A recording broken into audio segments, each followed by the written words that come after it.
This channel does not promote any violence, harmful, or illegal activities. All content provided by this channel is meant for an educational and information purpose only.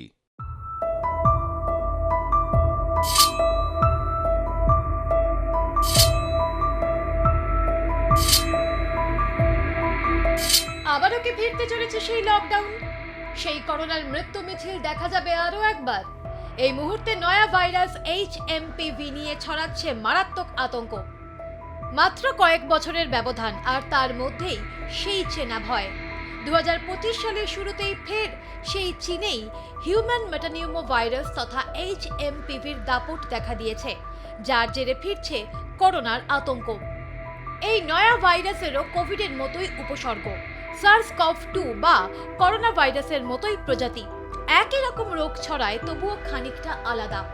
চীনে নতুন করে আতঙ্ক ছড়িয়েছে একগুচ্ছ virus, যার মধ্যে human metapneumo virus বা HMPV নিয়েই সব থেকে বেশি চর্চা হচ্ছে।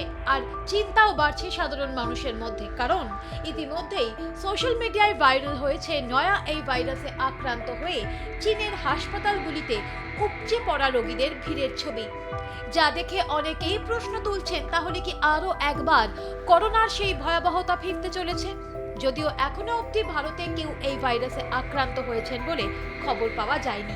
দেখুন, ভাইরাসের থেকেও আতঙ্ক হচ্ছে চীন নামক দেশটি। এই দেশটার উপরে কোনোভাবেই ভরসা করা যায় না এবং এদের দেশের কোনো ইনফরমেশন সরকারিভাবে বাইরে বেরোয় না, এটাই হচ্ছে সব থেকে বড় আতঙ্ক। কিন্তু HMPV যে ভাইরাসটা, এইটা এখনো পর্যন্ত ইন্ডিয়াতে পাওয়া যায়নি সেন্ট্রাল গভর্নমেন্টের যে রিপোর্ট অনুসারে। তো এখনই আতঙ্কিত হওয়ার কিছু নেই, তবে যে সমস্ত প্রিকশন গুলো নেওয়া উচিত সমস্ত মানুষ সেগুলো যদি ফলো করে তাহলে খুব ভালো হয়।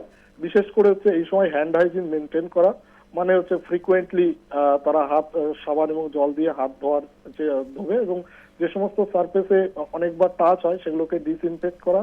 আর যারা ইনফেক্টেড ইন্ডিভিজুয়াল তাদের থেকে মানে কন্টামিনেটেড হয়েছে তাদের থেকে যাতে কন্টামিনেশন গুলো না ছড়ায় সেই জায়গা থেকে আইসোলেটেড থাকতে হবে বা সোশ্যাল ডিস্টেন্সিং মেনটেন করতে হবে। এবং ত্রাহি অবস্থা হয়েছে সেরকম হয়নি।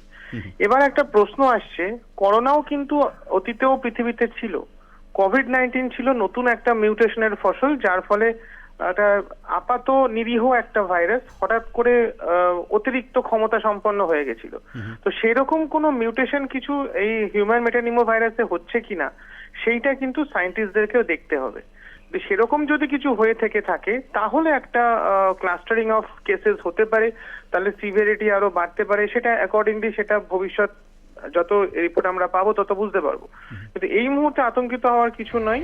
চিকিৎসকরা জানাচ্ছেন এই ভাইরাস বয়স্ক এবং শিশুদের মধ্যে ফ্লুয়ের মতো উপসর্গ সৃষ্টি করতে পারে, আর এর ফলে শ্বাসকষ্টজনিত রোগীদের ক্ষেত্রে সতর্কতা অবলম্বন করার কথা বলা হয়েছে।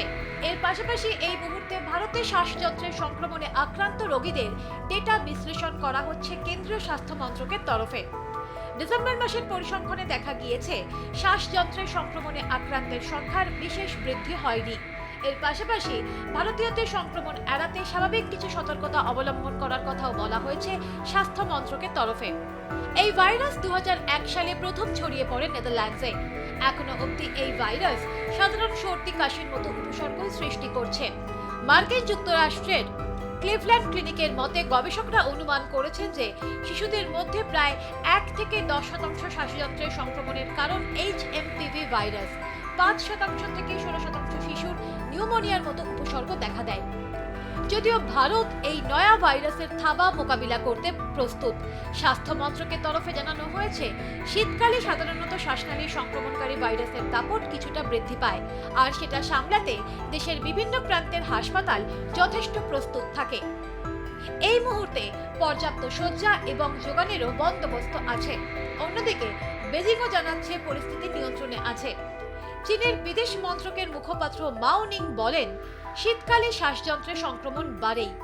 সকলকে আশ্বাস দিয়ে বলা হচ্ছে, চীনের প্রশাসন নাগরিক এবং পর্যটকদের স্বাস্থ্য নিয়ে সচেতন। চীনে ভ্রমণ করা এই মুহূর্তে সম্পূর্ণ সুরক্ষিত। সোশ্যাল মিডিয়াতেও চীনে বসবাসকারী অনেকেই বলছেন যে ভয় পাওয়ার মতো অবস্থা তৈরি হয়নি। সব মিলিয়ে কিছুটা চিন্তা থাকলেও করোনা পরিস্থিতি যেন কিছুতেই ফিরে না আসে সেটাই বলছেন সকলে। এইরকম আরো ভিডিও দেখতে চোখ রাখুন আর প্লাস নিউজের ডিজিটালে।